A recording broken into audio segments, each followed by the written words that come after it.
আসসালামু আলাইকুম। আশা করি সবাই আপনারা ভালো আছেন। আলহামদুলিল্লাহ আমি অনেক ভালো আছি। তো শুরুতে সবাইকে নতুন ইংরেজি বছরের শুভেচ্ছা। তো আশা করি এবং আল্লাহর কাছে দোয়া করি আমাদের সবার নতুন বছরটা যেন খুব সুন্দর ভালো কাটে। আসলে দুঃখ কষ্ট সব মিলেই সবকিছু। তারপর আল্লাহর কাছে শুকরিয়া। যে বছরটা আমরা পার করছি সেটার জন্য আল্লাহর কাছে শুকরিয়া। তো আজকে ভিডিওটা যারা দেখবেন আশা করি সম্পূর্ণ ভিডিওটা দেখবেন। আর দেখতে যদি আপুর ভিডিওটা ভালো লাগে তাহলে সবাই লাইক কমেন্ট শেয়ার করে পাশে থাকবেন। আমার নতুন বন্ধু যারা আছেন চ্যানেলটা সাবস্ক্রাইব করে দিবেন, যারা করছেন তাদেরকে অসংখ্য ধন্যবাদ। তো দেখতে আমরা আরো একটি বছর পার করে দিলাম। আসলে এখন যেহেতু আমরা শেষ জমানার দিকে চলে আসছি, সময়ের বরকত অনেকটাই কমে গেছে। তো সেটা নিয়ে আমাদের চলতে হবে। তো এই ফিতনার যুগেও যদি আমরা নিজেদেরকে একটু আল্লাহর দিকে রাখতে পারি, তো সেটাই হচ্ছে আমাদের সফলতা। তো আমরা সবাই চেষ্টা করব সবসময় যেন আল্লাহর আদেশ মেনে চলতে পারি বা আমাদের জীবনটা সত্য ও সুন্দরের দিকে এগিয়ে নিয়ে যেতে পারি। আল্লাহ তাআলা যা হুকুম করছেন সেগুলো যাতে মেনে চলতে পারি। তো যাই হোক, আজকে ভিডিওটা একটু বড় হবে, তো আশা করি সম্পূর্ণ ভিডিওটা দেখবেন।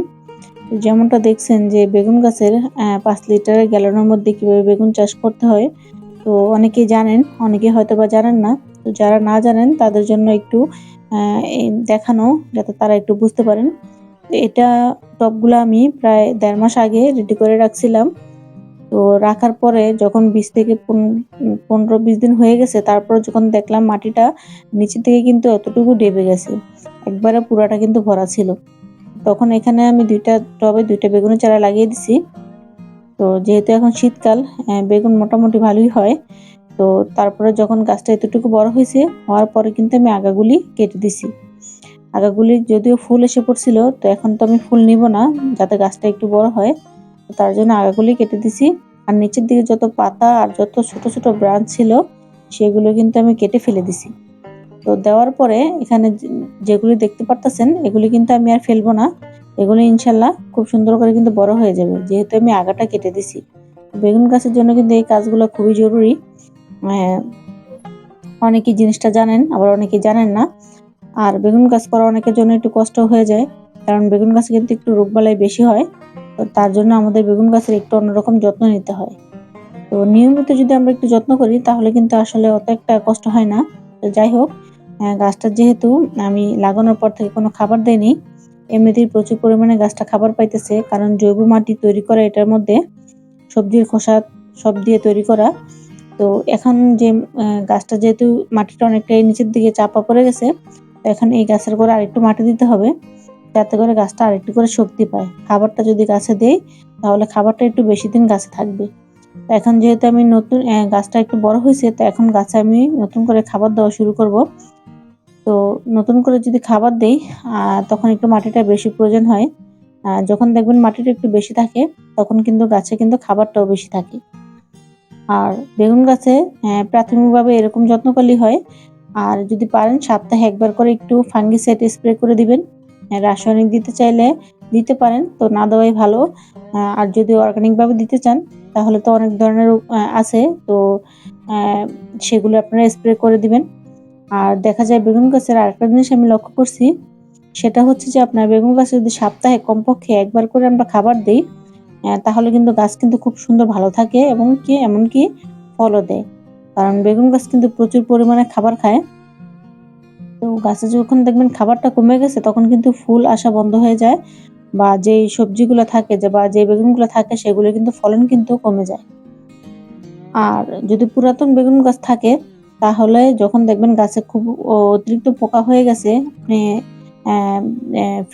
ফাঙ্গিসাইড দিয়েও সেটা কিছু করতে পারতেছেন না, তাহলে কিন্তু সমস্ত গাছের পাতা কিন্তু ছেঁটে ফেলে দিতে পারেন, গাছটাকে একটু কাটা ছাঁটাই করে দিতে পারেন।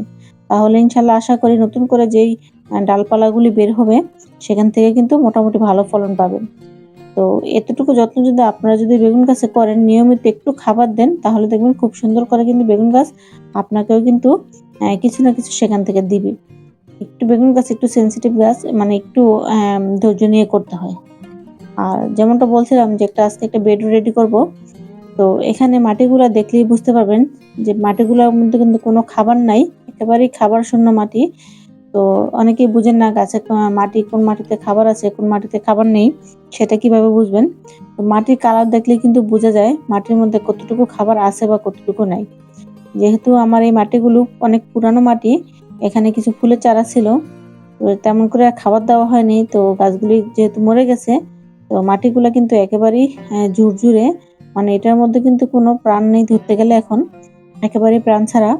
শুধু মাটি, এর মধ্যে কোনো খাবার বলতে কিচ্ছু নেই।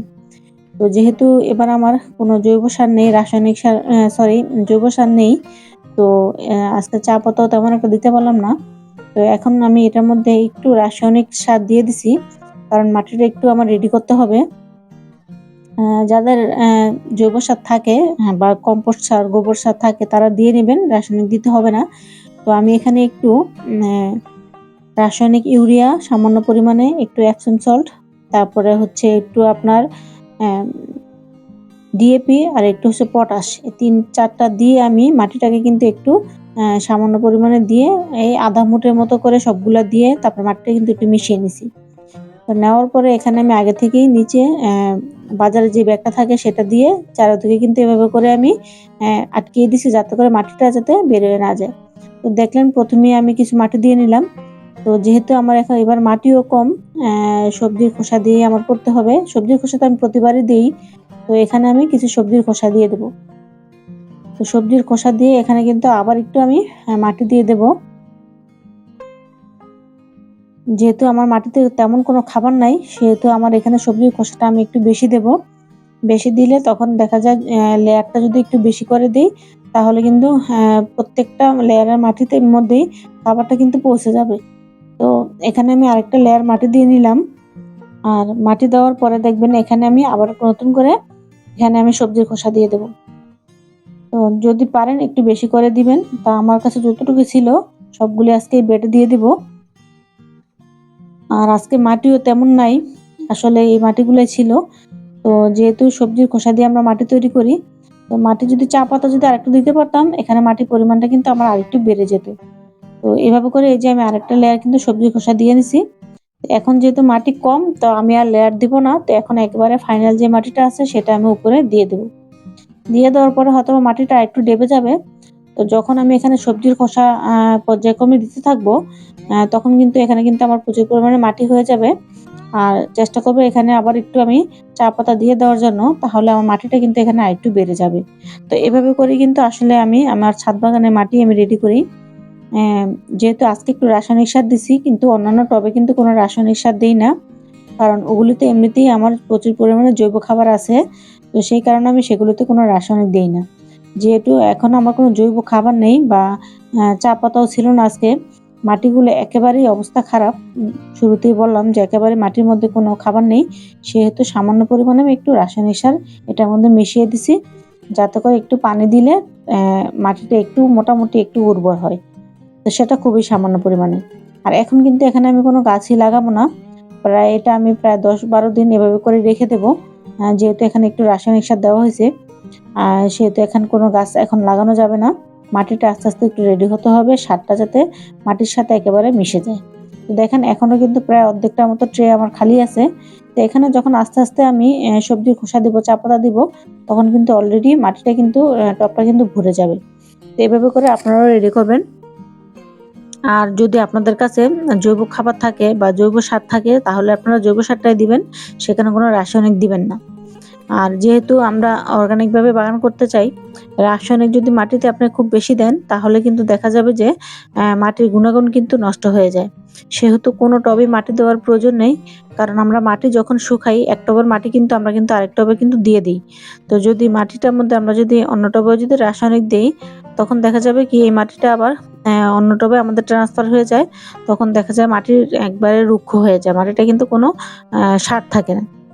তো আর এভাবে করে দিলে তো দেখা যাবে যে মাটির তখন উর্বরতাও কমে যায়, গুণাগুণ নষ্ট হয়ে যায়। তো যাই হোক, আশা করি বুঝতে পারছেন। তো যতটুকু সম্ভব আমরা জৈবভাবে মাটির রেডি করার চেষ্টা করব। আমার কাছে যেহেতু ছিল না, একান্তই বাধ্য হয়ে আজকে আমার একটু রাসায়নিক সার দিতে হয়েছে। আর আলহামদুলিল্লাহ আমার যে গাছগুলো আপনারা প্রতিনিয়তই দেখেন সবই কিন্তু আমার জৈব মাটিতে করা। এখানে কিন্তু কোনো প্রকার আমি কোনো রাসায়নিক সার ব্যবহার করি না। সবসময় জৈব মাটিতে ব্যবহার করি। তো এই টমেটোগুলা যেহেতু আমার আগের করা, সেহেতু আমার এখানে কিন্তু টমেটো পাকা শুরু হয়ে গেছে। আর এই যে দেখেন এখানে কিন্তু আমার পুরাতন যে বেগুন গাছগুলা, আলহামদুলিল্লাহ গাছের চেহারা যদি তেমন একটা ভালো নাও থাকে, গাছে কিন্তু অলরেডি ফলন কিন্তু আলহামদুলিল্লাহ হইতেছে। বেগুনও পাইতেছি, তার মধ্যে ছোট আবার ফুলও আসতেছে এরকমভাবে। তো এটা যে আমি একটা জিনিস এবার আমি বুঝতে পারছি খুব ভালো করে, যে বেগুন গাছে যদি প্রতিনিয়ত খাবার দেই তাহলে কিন্তু খুব সুন্দর করে কিন্তু এখান থেকে বেগুন কিন্তু গাছ থেকে হারভেস্ট করা যায়। আর যদি খাবারটা একটু করে বন্ধ করে দেই তাহলে কিন্তু দেখা যাবে যে আমাদের সেখান থেকে আর বেগুন পাওয়াটা সম্ভব হয় না। গাছটা কিন্তু রোগাক্রান্ত হয়ে যায়। তো যাই হোক, আশা করি ভিডিওটা আজকে আপনাদের উপকারে আসবে একটু হলেও। তো নতুন বছর, নতুন দিন, নতুন সবকিছু। তো অনেকেই হয়তো নতুন পিছনের বছরে অনেক কিছু হারিয়েছেন বা অনেক কষ্ট হয়েছে। তো সেটার থেকে যা আল্লাহ যা করে সবসময় ভালোর জন্যই করে। তো তার জন্য আল্লাহর কাছে আমরা সবসময় শুকরিয়া আদায় করব। ভালো থাকি, খারাপ থাকি সবকিছুর জন্য শুকরিয়া আদায় করা উচিত। অ্যা তো এখন যারা বাগান করতে চান বা নতুন করে এখনো গাছ লাগান নাই, বিশেষ করে টমেটো গাছ লাগাতে পারেন, পরে লাউ গাছ লাগাতে পারেন, বেগুন গাছও এখন লাগাতে পারেন, খুব সুন্দর করে বড় হয়ে যাবে। সিম গাছ চাইলে লাগাতে পারেন। যেগুলা দেখবেন যে অল্পতেই ফলন হয় সেই ধরনের গাছ লাগানোর চেষ্টা করবেন, যাতে করে ছোট অবস্থায় গাছ থেকে কিন্তু ফলন পেতে পারেন। তো এই যে আমার বাগানটা, সম্পূর্ণ বাগানটাই জৈবভাবে। আর এই চারাগুলি, টমেটো চারাগুলি আমি সবগুলো চারাই কিনে এনে লাগিয়েছি বাজার থেকে। তো আলহামদুলিল্লাহ মোটামুটি এখন পর্যন্ত গাছগুলো আল্লাহর রহমতে অনেকটাই সুন্দর সুস্থ আছে। যেহেতু আমি প্রত্যেক সপ্তাহে কমপক্ষে একবার করে হলেও আমি গাছে খাবার দিয়ে যাই। তো এই কদিন যেহেতু খুব বৃষ্টি ছিল, কুয়াশা ছিল, তেমন একটা গাছে খাবার দিতে পারিনি। তো ইনশাল্লাহ সামনে বা আগামীকালকে বা পরশু একটু খাবার দিয়ে দেওয়ার চেষ্টা করব। তো যাই হোক, এই যে এখানেও একটু সবজি খোসা ছিল, আসলে দেখতে পাইনি। তো এটাও গাছে দিয়ে দেবো, যেহেতু এটা একবারে কম্পোস্ট হয়ে গেছে। তো এখন গাছে যদি একটু দিয়ে দিই, এখান থেকে কিন্তু গাছ কিন্তু খুব সুন্দর করে কিন্তু খাবারটা নিয়ে নেবে। কারণ যখন আমি গাছে পানি দিব তখন এটা রসটা গাছের গোড়ায়, মাটি কিন্তু এমনিতেই চলে যাবে। এইভাবে করেও আপনারা গাছের গোড়ায় সবজির খোসা দিতে পারেন, বা এক সাইড দিয়ে মাটি খুঁড়ে মাটির নিচে কিন্তু চাপা দিয়ে রাখতে পারেন। তাহলে কিন্তু গাছ সেখান থেকে আস্তে আস্তে খাবারটা নিয়ে নিতে পারবে। তো ভিডিওটা কেমন লাগলো জানাবেন। আর ধৈর্য নিয়ে ভিডিওটা দেখার জন্য ধন্যবাদ সবাইকে। তো একটু চেষ্টা করলে, একটু কষ্ট করলে আসলে মোটামুটি একটু ফলন আমরা পাই। আসলে এটা হচ্ছে আমাদের তৃপ্তির জায়গা।